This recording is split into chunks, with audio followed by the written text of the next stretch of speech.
from the American Academy of Pediatrics.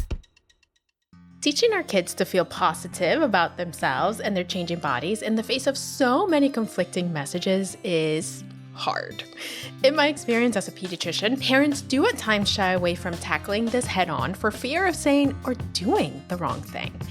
Today, I'm speaking with the author of a new book from the American Academy of Pediatrics aimed at helping both kids and parents take on this very topic. Before you come into the office, if you want to write us a quick note, send us a quick message, if you want to pull us away in the hallway before we go in with your child, those can be really helpful. And those are protective as well, because that allows us to make sure that we are protecting the mental health of a patient when they come in. Welcome to Healthy Children, the podcast for parents from the American Academy of Pediatrics. I'm Dr. Edith Bracho-Sanchez. I am a pediatrician and a mama figuring it out. This is a judgment-free space where all questions are good questions and the answers will hopefully be even better. Let's get started. Today I have with me Dr. Whitney Casares. She is a pediatrician, CEO, and founder of Modern Mommy Doc and the author of the new book from the AAP, My One-of-a-Kind Body, The Ultimate Guide to Caring for Me. Whitney, congratulations on your new book and welcome. Thank you so much for having me. It's a pleasure to be here. Whitney, I read the book and loved it. You've crafted this really unique set of characters who can all teach kids and adults something. And I really appreciated the way that you weaved storytelling with teachable moments and facts about our bodies. For people who are hearing about your book for the first time, how would you describe it? Yeah, so this book really is meant to allow kids to see themselves as healthy, no matter what size, what shape, what color, body that they are living in. I wanted it to be really inclusive. And I also wanted it to be really accessible. So we have tons of books that are out there that teach kids in a really didactic format, like here's the information to kids about health, about fruits, about vegetables, that type of thing. But the stories had to come first for me because I have my own kids. I have a 9-year-old and a 12-year-old, and I know that they relate to characters first. If they can see themselves in a character, then they will follow that character and do what that character does. And so the book actually follows 5 friends that meet at Camp Corazon, which is this really lovely body positive, body confident place. And then they go back to their respective homes in different parts of the country with very different family structures and with very different experiences with their schoolmates, with their friends, with their family members. And they have to kind of deal with the real world, which isn't always super body positive. And then they learn lessons along the way. And then I come in and teach kids in a more didactic format. Okay, here's how you can take those lessons that the kids learned and apply them to your own life. Yeah, I loved the format so much. I wanted to ask you, Whitney, why write this book and why write it now? It feels like a book that could have been written 10 years ago, 10 years from now. Why did you write it and why did you write it now? Yeah. So, my oldest daughter came to me when she turned about 10 and asked, am I fat? And it was one of those moments where it was so difficult because unlike the generations before us, where, I remember my mom wrapping herself in a towel as she was getting out of the shower and saying, don't look at this big body, very diet culture-esque. I am not that way. I have tried from the get-go, especially as a pediatrician, to really be supportive of my kids and to create a healthy relationship with their body and with food. And yet somehow they still had these questions about, is my body okay? Is my body good enough? My oldest daughter is autistic. She has level 1 autism. And so especially for her, she lives in a body that's not your traditional skinny kid. She lives in a bigger body. We have different foods that she has preferences for. And so these questions I started kind of thinking about, okay, obviously I'm saying all the right words, but what additional resources, what additional messages does she need to hear maybe from kids that are like her instead of just coming from me? What additional information do I need to be passing along? And knowing she's not the only kid out there like this. We are living in a world where kids have social media, where kids, of course, still have their family members, and also where we as pediatricians still have a lot to learn and a lot to get even better at of giving kids that confidence in their body. So that's why it felt like just the right moment. The other thing that I want to add in is we have some books that were written in the past that are amazing books that are about body confidence, but they do tend to have a more stereotypical look to the characters. And maybe like, well, I'll just say it, like a skinny white girl, who is the main character in the book. And so I wanted to make sure that we had representation of these different body types and different backgrounds of kids. Yeah, and that was, what jumped out at me right away when I picked up your book, right? It's just how different and unique each character is. And again, I think from the perspective of making sure that kids feel seen, it is so important to do that, right? So say a parent wants to know what to expect from it. Say, they go pick it up and they want to know at the end of this book, what is my kid going to be able to verbalize or how are they going to feel? Tell us, what can parents expect, Whitney? Yeah. So I think number one, they're going to expect that their kids will learn a lot of body and food literacy. So literacy is really understanding how something works, how it helps your body to function. That was important to me because there's a lot of messaging out there, which I love, that's about body positivity, like just love your body, everybody's a good body. That's amazing. But our kids are pretty smart. They know that in this world, there's still a lot of diet culture messaging out there. And so that's not enough. So this book really teaches kids, how does a type of movement, how does running, how does riding your bike, how does dancing around the kitchen, how does that help your heart to be healthy? How does that help you to have better sleep, for example? In the same way, what do different foods do for my body? What foods are good foods because they're fun foods, because they have cool colors, because they taste really good? And what foods are great foods because they provide a lot of lasting energy for my body? This book does not say you should never have sugar until you're 11 years old, because that's unrealistic for families.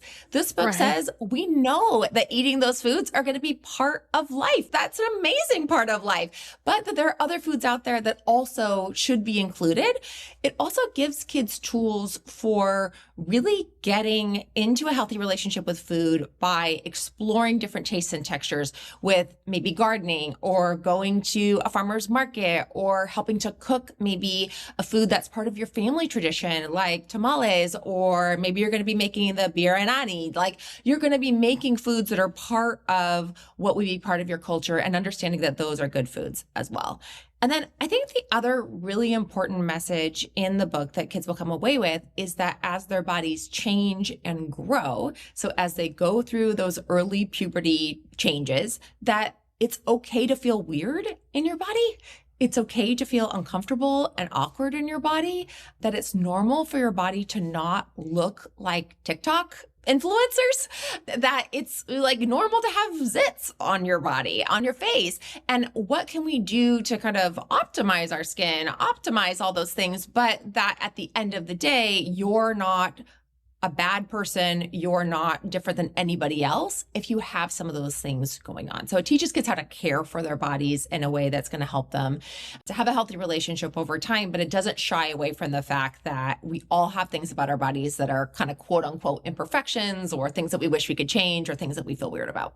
Yeah, I love the realness, Whitney. The literacy aspect that you bring into it, I think is so valuable, obviously, because our kids, as you said, need more than everybody's a great body, right? Like they need that literacy piece that you're mentioning.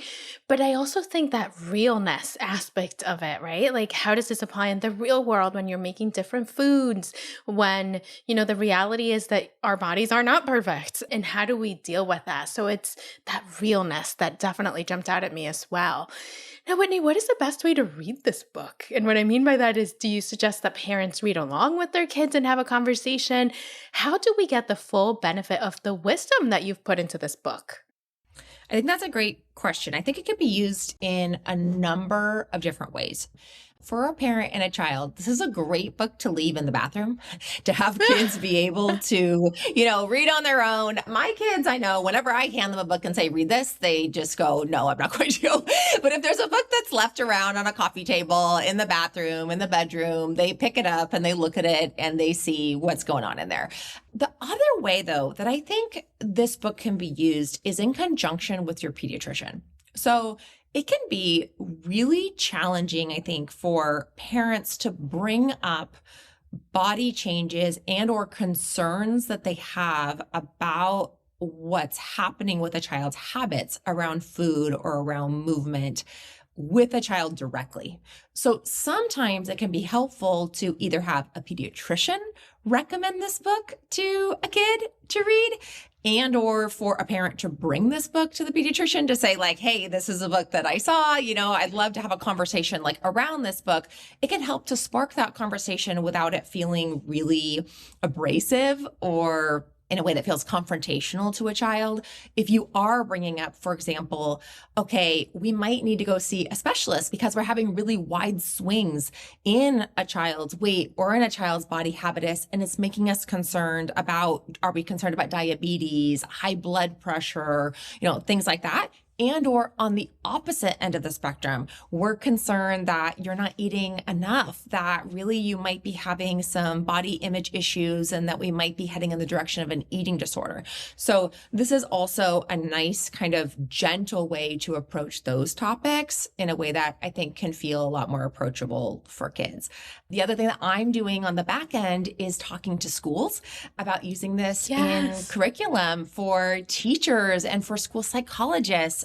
The more that these types of conversations are normalized for a kid, and again, that they've maybe like seen these characters somewhere outside of their own home, then the easier it is for them to pick up this book and start reading it. But for a parent themselves, I would say best way is to either pick up the book and put it in your kid's bathroom, in their bedroom, and or if your kid has questions about puberty or about their changing body, or they have that same question that my child asks, am I fat? Am I having a problem? Is my body okay? This is a great book for that as well. Yeah. And, I'm hearing you describe it in the way that you hope it'll be used. And I'm so glad you're bringing it to schools, first of all. And then, in our offices, it's so interesting because sometimes we try so hard to be careful with the language that we use, to frame questions, to frame things in our counseling in a way that is positive and inclusive and, doesn't alienate kids in any way. And yet you still see the kids in the corner that tense up, that don't want to talk about certain things. So any tools that we can use or deploy to help kids feel a little bit better about everything that's happening, it's just so wonderful to have, really. Now, the other thing that we discuss in our offices, as you know, Whitney, is how conversations and communication with our kids can be protective. So I wonder, in that context of protection, how you think this book fits into that larger picture. Yeah, I think one of the big places is about bullying, body bullying, but also the principles that we teach kids in this book about how to prevent bullying or how to address it. They aren't just about body bullying. They apply to all kinds of bullying, right? Getting a team in place, talking to an adult, having some comeback phrases you can use when there's a bully, making sure that you're loud about it with the people in your life that you can trust. So that way you aren't continuing to get bullied. Having conversations about, if I do feel bad about my body continuously, I'm starting to really feel terrible about it, talking to someone really soon. Talking to your parents if there's a friend or a teammate who you feel like is really struggling with their body image. So those, I think, are really protective factors that we can talk about. And to your point about pediatricians, I think the most important thing for parents to know is pediatricians always want the best for kids. We want to be team members with families. We never want to do harm. In fact, like when we are taking our oath of becoming a doctor, we always say like, first do no harm. At the same time, in the past, we've been more focused on BMI and on the numbers, I think because we haven't had tools that have been any better. And there are new tools that are starting to be developed that measure like central fat adiposity, which is kind of like that amount of fat that lives in like the central abdomen, those types of things that are going to, I think, eventually be better measures of a child's health when it comes to size and comes to weight. But we still can learn and still do better. And so I think that having those conversations with your pediatrician, if you have concerns about your child and kind of what direction things are going, we are always so open to having those conversations ahead of time before you come into the office. If you want to write us a quick note, send us a quick message. If you want to pull us away in the hallway before we go in with your child, those can be really helpful. And those are protective as well, because that allows us to make sure that we are protecting the mental health of a patient when they come in. So I think this will be a nice representation of what a really supportive doctor visit can look like as well. Yeah, love it. I love all of it. Whitney, on a slightly different note, I do have this worry that kids are reading less and less these days, and I think that's backed by some of the data. In our own household, just to be candid, right? My husband just got our 4-year-old his first programmable robot, for example, which they built together. And there's no shortage of fun, engaging, very high-tech things to do in our house, if I'm being honest. And sometimes I worry that when we engage in these things, which are great, right, and still shared activities and amazing, we're sort of leaving books to the side a bit. So my question to you is, how do we sell kids on the fun of reading when there's so many other things these days that they can engage with? Yeah, I think that's a great question. I think that's where the characters come in. I think books that have really engaging characters are so important. My kids are fans, or my youngest is a fan of Diary of a Wimpy Kid, because there's fun, engaging little pictures in there. There are fun stories. Part of this book, we really put in some like gross facts about bodies. We put in some like, hey, you might not know this, but here's something that's really cool about your body, that you can share with your friends. So I think that there are opportunities like that within books. The other thing I think is building, and this is why I'm building kind of the curriculum with schools, is trying to tie these books into a larger like platform where kids can see these characters in a broader sense and not just as static images. Like, how can they see them as characters that can come alive for them? So I think that's part of having conversations with our kids around characters in books like this, is making it so that it's not just a kid who lives separately in a book, but a character you can kind of talk about, or you can have more conversations around. The other thing in the book, which this brings up, is talking to kids directly about how screens are great, but sometimes they can make us feel worse about our bodies as well. So in the book, we talk directly to kids about becoming kind of a body detective. When I see this show, when I look at this app, when I do this thing on my screen, does this make me feel better about my body? Or does this actually make me feel a whole lot worse about my body? And then also this concept of teaching kids how to be filters instead of sponges. So a screen instead of a sponge. So, like on a window screen, it lets in air, but it keeps out bugs, for example, versus a sponge, it just takes on every single thing that comes its way. And so teaching kids that skill is really important, especially right now in the digital age of AI, in social media, when things can be manipulated, when anybody out there can put up anything and talk about it as gospel truth. Really important that we're giving kids that message as well. But I don't know if we can ever have books 100% compete with the quick pace of a screen. I do think, though, this is a muscle we can help kids to build over time, and that creating engaging characters in a book is one way to do that for sure. Yeah. And it goes back to that literacy piece that you were talking about, right? Like literacy about your body, but also literacy about what you consume and the activities that you do and how they make you feel.